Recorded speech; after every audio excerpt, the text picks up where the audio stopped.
Do you yearn for travel that involves outdoor adventure and learning? I do. I also have a passion for all things farming and agriculture. I've traveled to exotic jungles to learn about growing chocolate. I even once owned my own organic vegetable and sunflower farm. And now I'm planning my journey back to agriculture. Agritourism, defined as travel that involves some type of agricultural experience. Agritourism is all about entertaining. But the marketing strategist in me knows that at its core, agritourism is really about educating, and education affects change. My future farm needs to deliver a profound experience to all of its visitors. It needs to educate people about food, health, and climate. Join me to learn from experienced agritourism farmers and entrepreneurs and help me build my future farm strategy.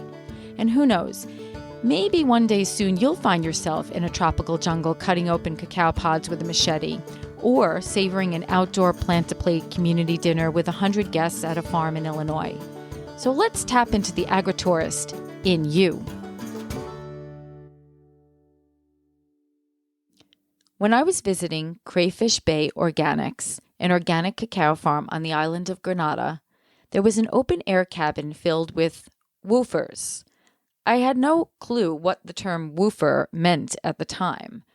WWOOF, W-W-O-O-F, stands for Worldwide Opportunities on Organic Farms.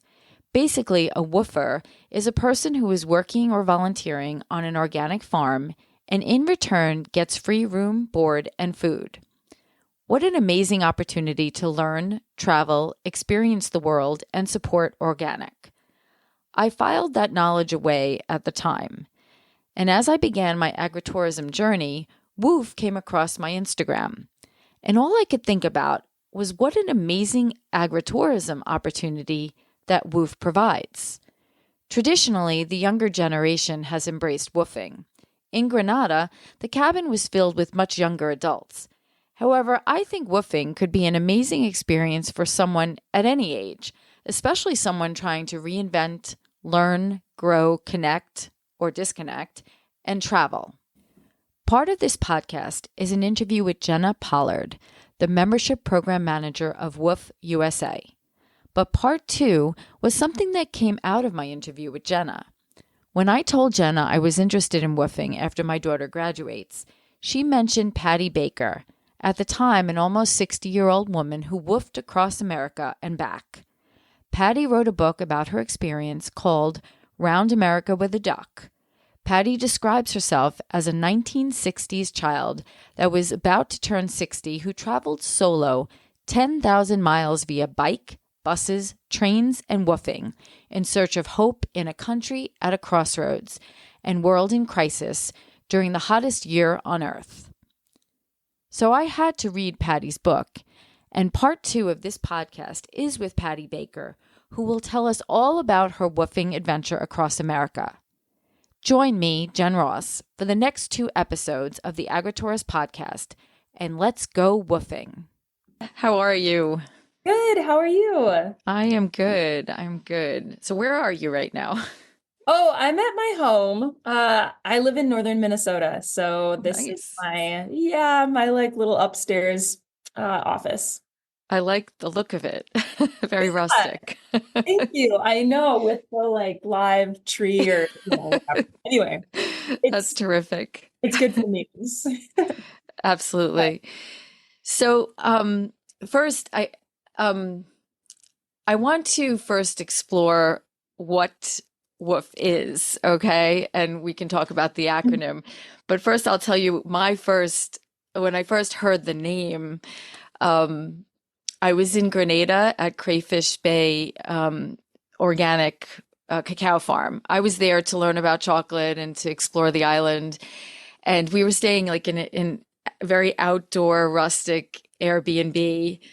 And above us, like kind of like in the woods, was another one. And the owners were like, oh, yeah, that's where the woofers stay. And I'm like, the what? I had never heard of the organization. And then when they told me about it, I was so intrigued. And I know this podcast is about agritourism, but I really do feel that the experience that your organization is providing is definitely agritourism. Obviously, a little bit more probably in depth than potentially a trip that someone takes, but I think it's one of the best experiences if you really want to learn and get educated and really be in something and see what life is like doing that. I think this experience is amazing. So I really wanted to expose it more.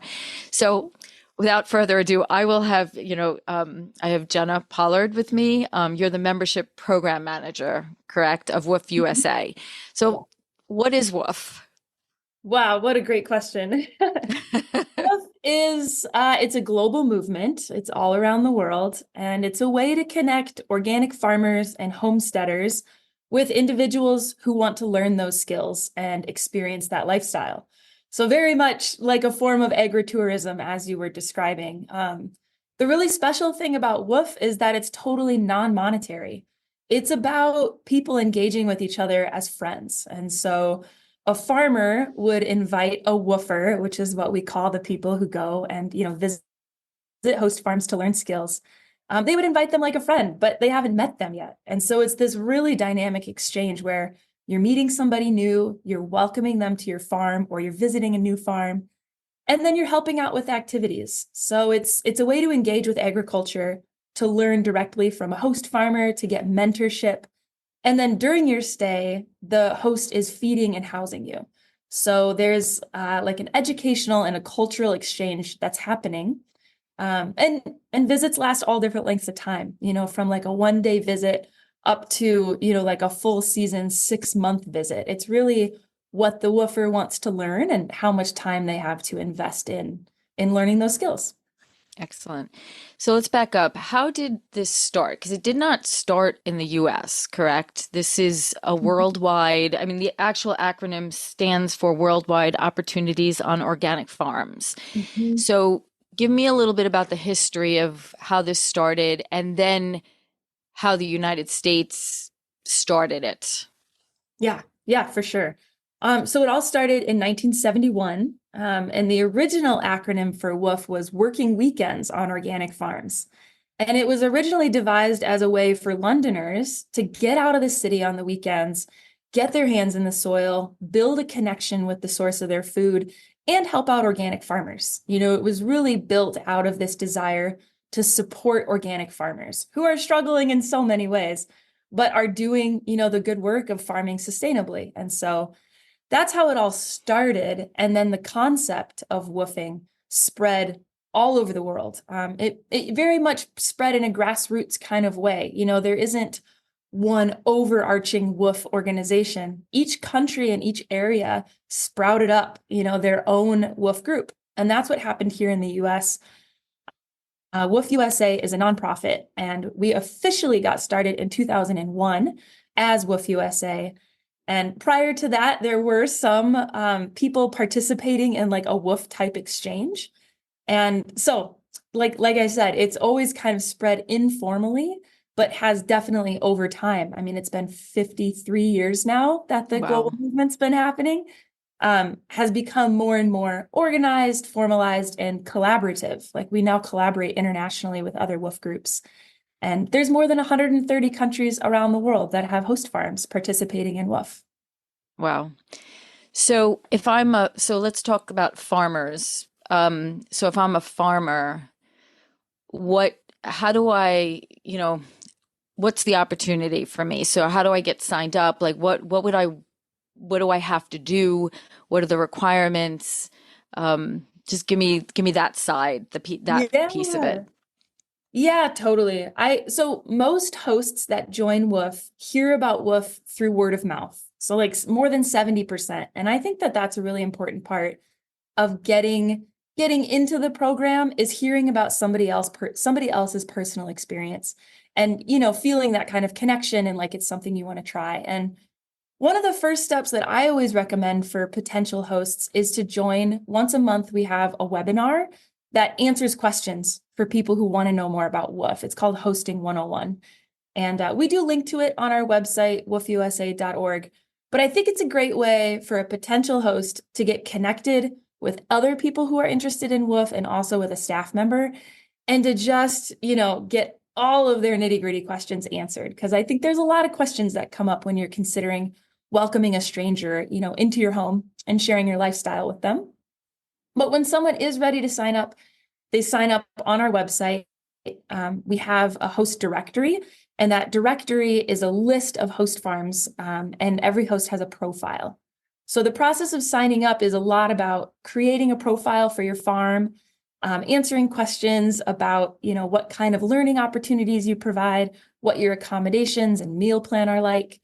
And then once a host has completed their profile, a WWOOF staff member contacts them directly, and we have a one-on-one conversation about their site, answering any questions they have, and making sure that they're a good fit for the program and that the program is a good fit for them before we, publish their profile and, they go live then on the website and can start communicating with woofers right away. So what's some of the hesitancies that farms might have before they commit to this? Yeah, totally. I mean, I think the biggest hesitancy, and it's just human of us, right? But is to think of all the possible bad things that could happen when you invite someone you don't know into your house. And the great thing is that WWOOF is really building a culture of trust and understanding among people, which I think is the unintended but beautiful side effect of the program, is we're getting some faith in humanity, by having these positive experiences with strangers. And so, and that's needed these days more than ever. Man, more than ever. And so, but I do think that's something people, come and they oftentimes ask me questions about, and I provide information and resources and stories to help them decide if they're willing and ready to do that. And then the concerns for WWOOF is we just want to make sure that somebody is ready to host someone. It is a big deal to feed and share meals and provide accommodations, and also just communicate really openly about what your setup is like, what your farm schedule is like, and making sure that you're ready to, fully commit to being a mentor through the program. Absolutely. And what is some of the feedback from farms who've been doing this for a while? Like, what do they say about, well, first, I guess farms that have signed up, do you have a really good retention rate? I presume you do. Once they sign up and they get used to the process, they probably really enjoy this aspect of, education and connecting with people. But what is some of the feedback you hear? I'm presuming that, but what is some of the feedback you hear from farmers? Yeah, you're right. We do have a very high retention rate. I wish I had a percentage on the top. That's okay. I don't in this moment. But most host farms are with WWOOF for years. I mean, we have hosts that have been with WWOOF since 2001.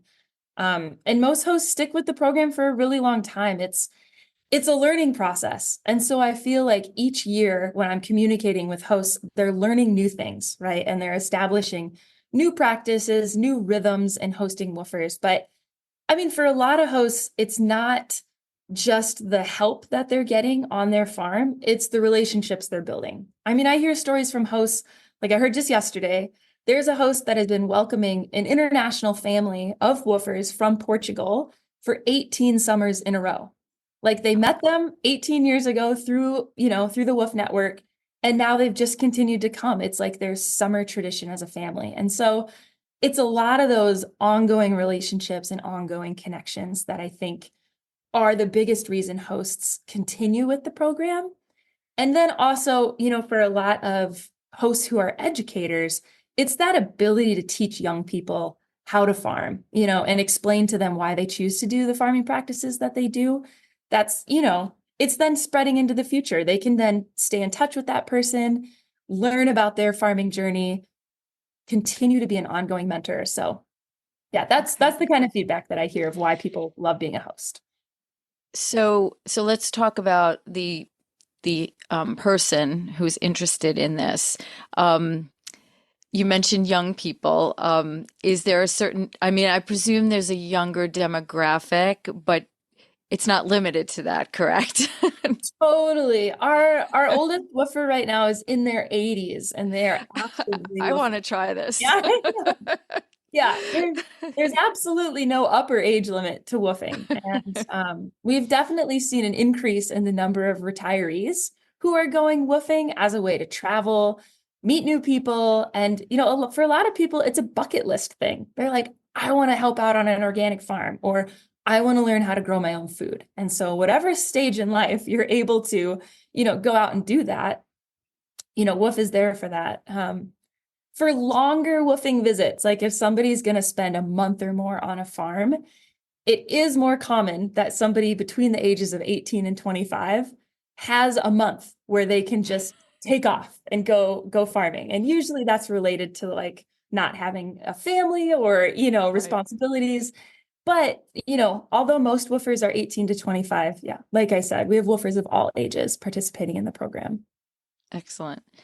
So, so basically when you go onto the website, what happens? Like, what do I think of, what do I have to think about when I'm thinking about doing this?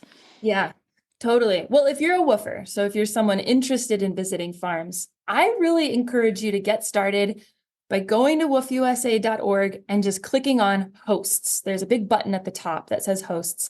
And even without creating a membership, you can view every single host farm in the US. You can read their profile description, you can view their photos, you can read their reviews from past WWOOF visitors. You have access to all of that information. And I think that's a great way, one, to get inspired, but two, to just see if something out there feels like a good fit.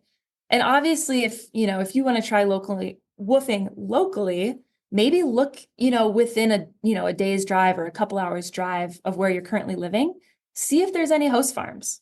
And if there are, that might be, the thing that pushes you over the edge to want to contact them.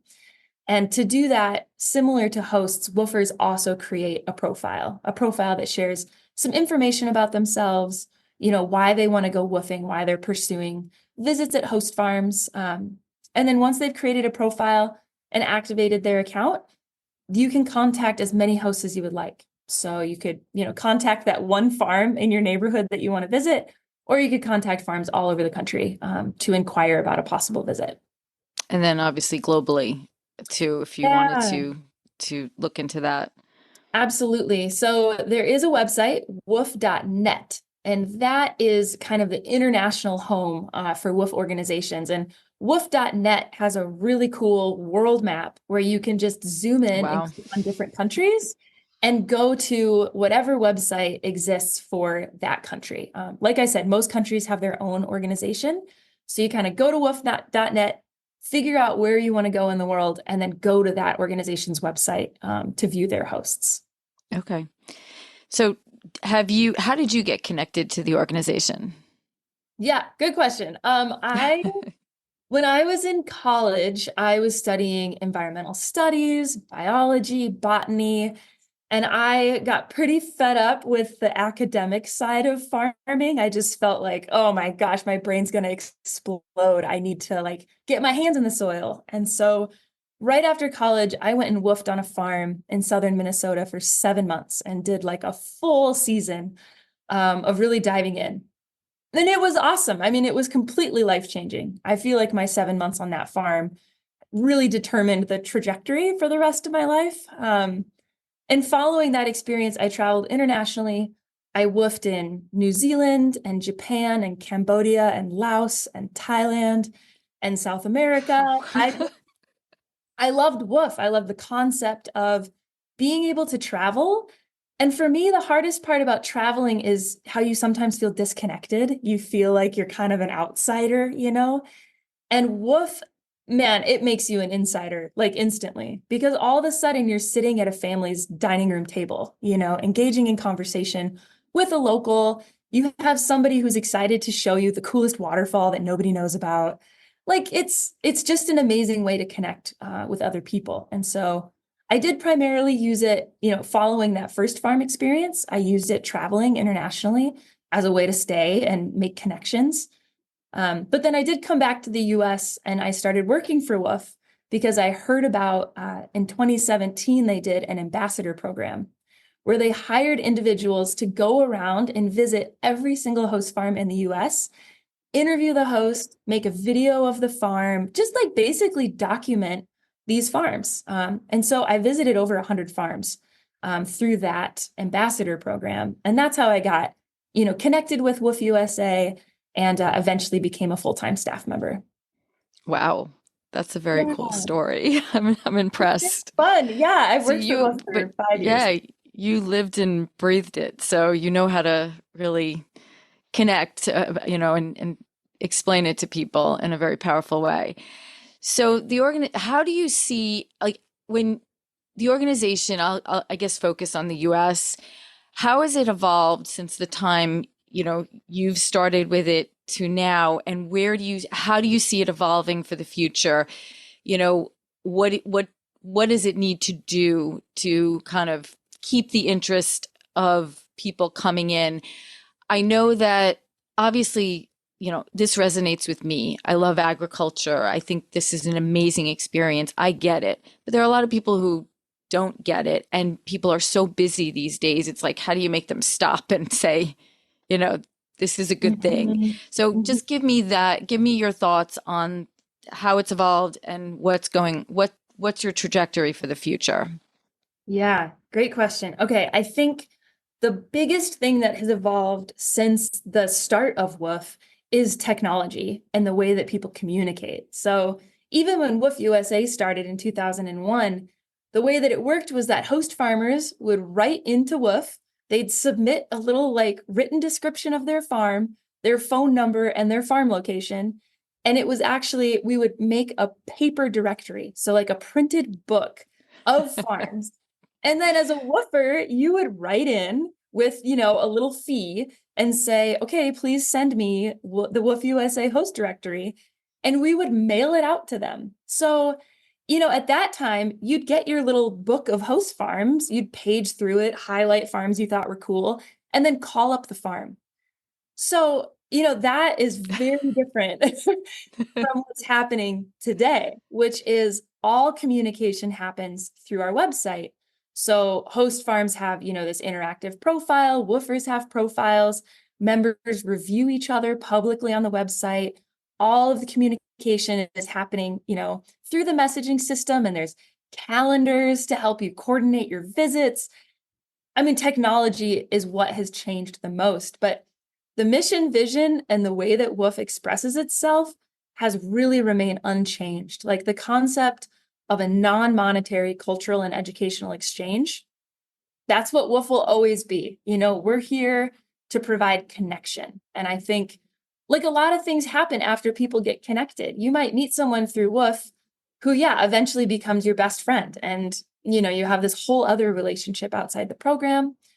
Or you might meet someone through WWOOF and they eventually invite you to, apply for a farm management position. And because of WWOOF, you're now hired as a full-time employee at a farm. So WWOOF is about that initial connection, and primarily for people, like you said, like some people get it and some people just have no idea, right, about WWOOF or about this possibility. I think the goal going forward and forever for WWOOF is to be there. So when somebody does feel like, man, I feel disconnected, I don't know where my food comes from, or I feel disconnected from other people and I want to travel and meet new people, WWOOF is there to help facilitate that connection and to allow people a foot in the door, even if they have no previous experience. WWOOF is a zero experience requirement program. It's for people who want to get on a farm for the first time in their lives, to, eat a fresh tomato for the first time, or, whatever it is. It's not about, prerequisites. It's about inclusivity and trying to get anyone who wants to experience life on a farm and build those skills to be able to do so. Excellent. Okay. So of the experiences that you had either nationally or internationally, what was one of your favorite? Oh, this is an easy question because I have a huge favorite. And it was internationally. It was WWOOFing in Thailand. And I was at a farm with a family. It was just a husband, a wife, and their young daughter, and they grew peanuts. So, Oh, wow. Okay. yeah, I mean, it was like a pretty simple agricultural model. But the thing that was so awesome was that the host was so dedicated to educating woofers. And so even though he was farming peanuts, he asked us on the first day, I came with a small group of woofers. I think there were a total of like 8 of us there, which isn't actually a small group. That was like a pretty dynamic woofer community. But he asked us if there was anything in particular we wanted to learn that he could teach us. And he went on to like, give us a list of opportunities of, things he was willing to show us. And one of them was harvesting native bamboo and using it for construction, like to make cabins for woofers. And I come from a construction background and I love working with my hands. And so I told him, 100%, that's what I want to do. And I stayed for 10 days and we harvested bamboo. We made bamboo flooring, bamboo roofing. Like we built an entire Wow. and yeah, and he was just so excited to teach. So, it was that combination of having an amazing host, but then also getting to practice something that really excited me and, was this skill that I wanted to learn. So that was definitely my favorite woof experience that I've had. That's terrific. In the US, are there certain areas in the US that have more concentration of farms where this is occurring? And and the second part of that question would be, is there an area in the US where you would like to recruit more farms? Well, great question. Yeah. So woof in the US kind of started in California. And so California has one of our highest concentrations of host farms. And the other is actually Hawaii, because Woof Hawaii had its own separate group for several years. And through that group, they did recruit a lot of host farms. And so California and Hawaii are definitely, highest density, I guess you could say, host farms. But we do have a growing number of farms in Washington, so further up on the West Coast. And where would we like to see more farms? I live in Minnesota. I would love to see more farms in the Midwest. We're definitely have a smaller number of hosts in the Dakotas, Nebraska, Kansas,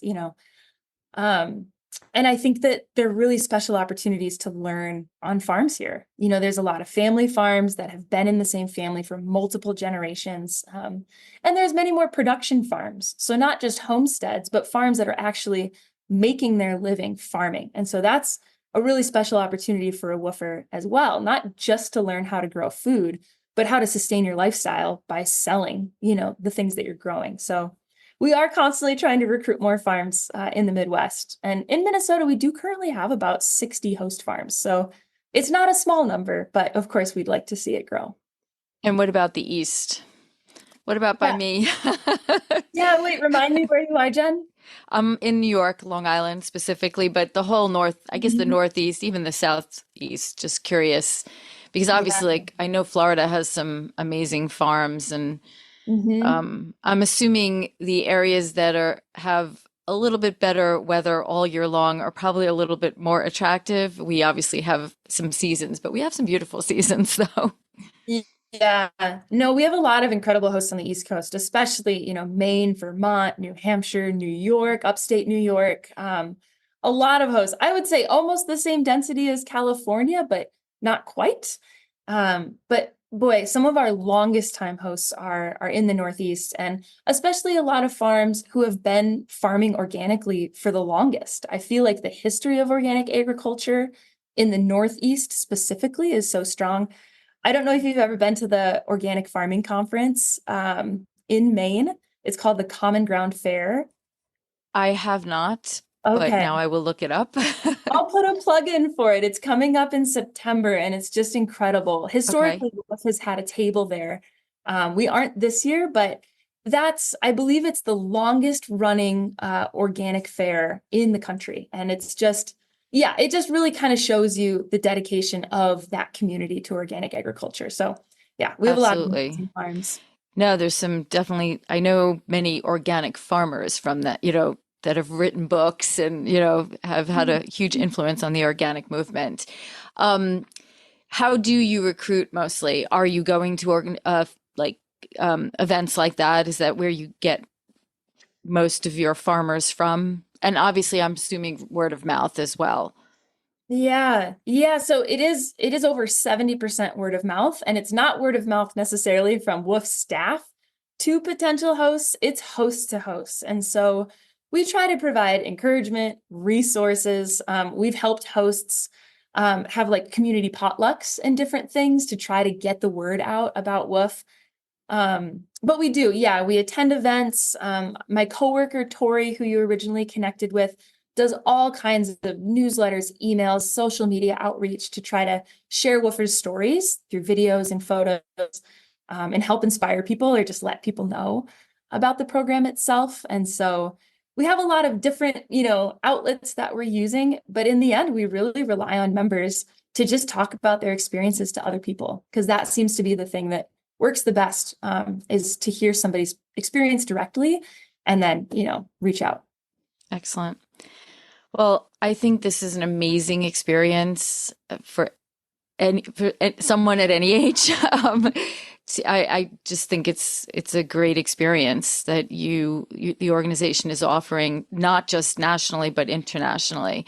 And especially, like you said, to make a real connection and, find a lot of times, like you said, you travel and you don't, you get into the tourist traps and stuff like that. You don't really know the nooks and crannies of where you're going. And when you really connect with a person who lives there, it really makes you appreciate the culture more and see things in a different way.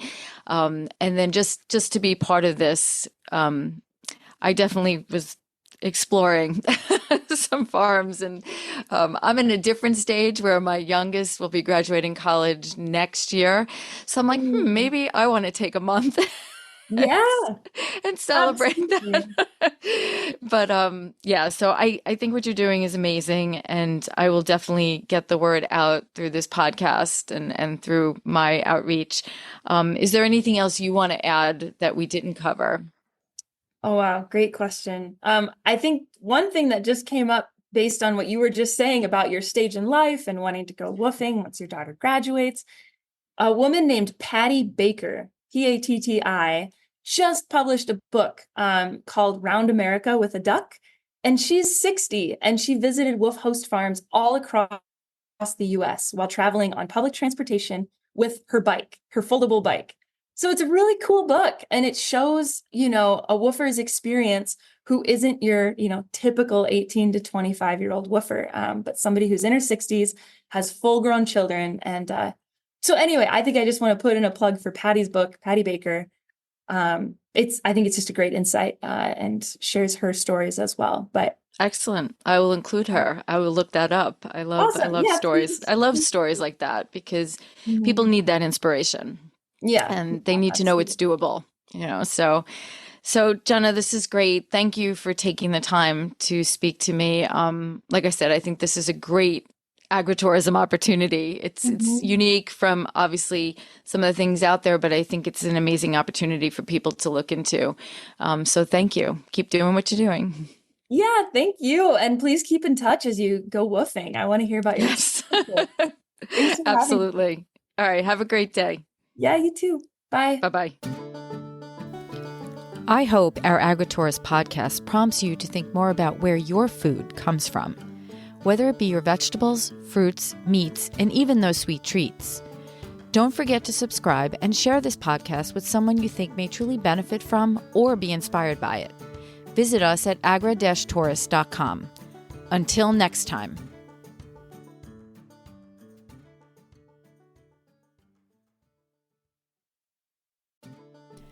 As we are learning from many of our farmers and entrepreneurs, strong connections help propel our visions. Through my interview with Lisa Chase from the University of Vermont Extension and Vermont Tourism Research Center, I was connected to an exciting and new organization called the Global Agri-Tourism Network, or GAN for short. The global network is made up of agritourism stakeholders from around the world. They include farmers and ranchers, researchers, educators, community planners, policymakers, agricultural service providers, and tour operators, among others. It is currently free to join, so if you have any interest in agritourism, check them out at agritourism.eurac.edu/GAN, or just Google Global Agritourism Network. The link will be in our show notes as well. You never know, this global network may help you take your agritourism vision to the next level.